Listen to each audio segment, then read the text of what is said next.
अरे शारदा, जरा एक कप चाय पिला दो, खाने में भी तो अभी देर है ना। मिश्रा जी ने अखबार के पन्ने पलटते हुए पत्नी से कहा। ए राम, फिर से चाय? देखिए जी, अब नहीं बनेगी चाय, पहले ही 3 कप पी चुके हैं, अब कुछ देर में खाना खाना है। क्या मैं दिन भर आपके लिए चाय बनाती रहूं? गुस्से से पत्नी जी बोली। हाँ हाँ, अब तो मेरा घर पर रहना तुमसे सहन नहीं होता। रिटायर क्या हुआ, तुम तो ऐसा बर्ताव करने लगी जैसे मैं कुछ हूं ही नहीं। पहले नौकरी थी, हर महीने अच्छी खासी तनख्वाह आती थी, तब तो कुछ नहीं बोली। अब भी पेंशन आती है मेरी, फिर भी इस घर में सुकून नहीं मुझे। अखबार को मेज पर फेंकते हुए मिश्रा जी बोले। आप बिना कैसी बातें कर रहे हैं? मैंने ऐसा कुछ भी नहीं कहा। आप मेरी बातों का गलत मतलब निकाल रहे हैं। और वैसे भी जब आप नौकरी करते थे तो कौन सा आप घर पर रहते थे? और ये जो कह रहे हैं ना कि सुकून नहीं मिलता इस घर में, मैं आपकी जैसी जिंदगी न जाने कितने सालों से जी रही हूं। दिन भर इन घर की दीवारों को देखती, इन फर्नीचर से बातें करती, कभी रसोई तो कभी कमरे में झांकती, अकेले ही रहती। आप तो सुबह के निकल जाते और रात को आते। जब आप रिटायर हो गए हैं तो अखबार, चाय, खाना, सोना और दोस्त, आपको अभी भी मेरी कोई फिक्र नहीं है। सोचा था आप रिटायर हो जाएंगे तो हम दोनों थोड़ा बहुत कहीं घूम आएंगे, कभी सिनेमा जाएंगे, कभी मंदिर, तो कभी घूमने दूसरे शहर। लेकिन आपको मेरी पड़ी ही नहीं है, ना पहले ना अब। मैं बस दिन भर चाय बनाने के लिए ही इस घर में आई हूं ना। और आप अपनी सैलरी पर इतना इतराइए मत, क्योंकि आप जो लेकर आते थे उसमें से मैं बचत करती थी। और ये मेरा घर कहते हैं ना, ये तो सिर्फ मकान था, घर तो इसे मैंने बनाया है। चलिए, अब 15 मिनट में खाना लगाती हूँ, फिर खाना खा लीजिएगा और शाम की चाय समय पर मिल जाएगी, चिंता मत कीजिए। पत्नी जी ने कई दिनों का गुस्सा आखिर निकाल लिया। दिन भर चिक चिक चिक चिक करती रहती हो, नहीं खाना है मुझे खाना। मैं जा रहा हूं कुछ दिनों के लिए अपने बेटे के घर, तुम रहो अपने घर में और जैसे रहना है रहो। मुझे तुम्हारी हर बात पर तो टोका टाकी पसंद नहीं आती। अपने ही घर पर मुझे इतना कुछ सुनना पड़ता है। इससे अच्छा है मैं अपने बेटे के घर पर जाकर रहूंगा, कम से कम वहां मुझे शांति तो मिलेगी, तुम्हारी इन बातों से छुटकारा तो मिल ही जाएगा। पति भी गुस्से से बोले।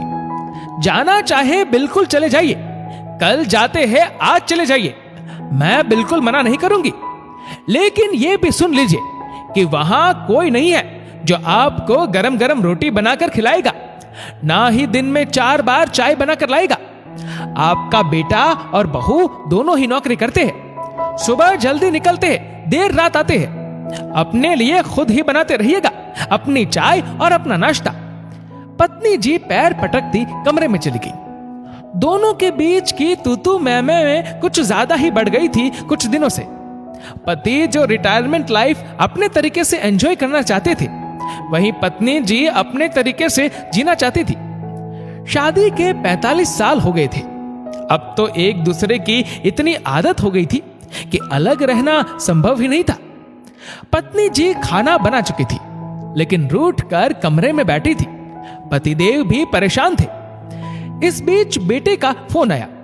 पापा, कैसे हैं आप लोग? तबीयत ठीक है? मम्मी कैसी है? तेरी मम्मी को क्या परेशानी है? बस मुझसे लड़े बिना चैन नहीं मिलता उसे, सारा दिन टोकती रहती है, पिताजी ने शिकायत लगाई। बेटे को सारा माजरा समझ आ गया। वह बोला, अच्छा ये बात है तो आप यहां आ जाइए, दीदी कुछ दिन मम्मी के साथ रह लेगी। अरे तू तेरी मम्मी से बात कर ले, पिताजी ने कहा। बेटे ने मां को फोन लगाया। मम्मी, खाना खाया आप लोगों ने? बेटे ने अपनी मां से पूछा। अरे तेरे पिताजी की चाय बंद हो तो खाए ना, परेशान कर दिया है, मां ने कहा। बेटा मन ही मन मुस्कुराया और बोला, अच्छा तो आप अकेले खा लो, आप दोनों भी गजब हो, बिल्कुल टॉम और जेरी की तरह हो, लड़ते भी हो और अलग भी नहीं रह सकते। ऐसा कहकर फोन रख दिया। तभी अचानक एक जोर की आवाज आई। एक तरफ मिश्रा जी और दूसरी तरफ उनकी पत्नी के दिल की धड़कनें बढ़ गई कि क्या हुआ, कहीं। दोनों एक साथ रसोई की तरफ गए तो देखा हवा से एक स्टील का डिब्बा गिर गया था। दोनों ने एक साथ एक दूसरे से पूछा, तुम ठीक हो ना? 1 मिनट में दोनों के चेहरे पर मुस्कान आ गई।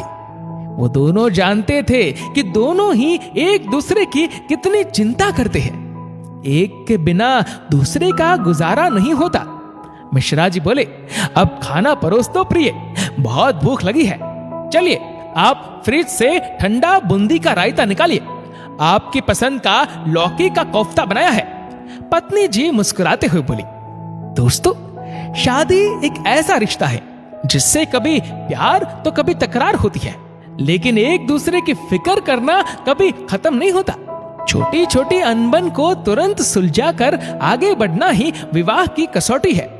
ये कहानी लिखी है पायल धाबलिया ने। आपकी इस वीडियो के बारे में क्या राय है नीचे कमेंट करके जरूर बताएगा, और वीडियो अच्छा लगा हो तो इस वीडियो को लाइक करेगा, शेयर करेगा ज्यादा से ज्यादा लोगों तक, और ऐसी ही और भी इंस्पिरेशनल वीडियोस के लिए सब्सक्राइब करें हमारे यूट्यूब चैनल को और फेसबुक पर फॉलो करें हमारे पेज को। धन्यवाद।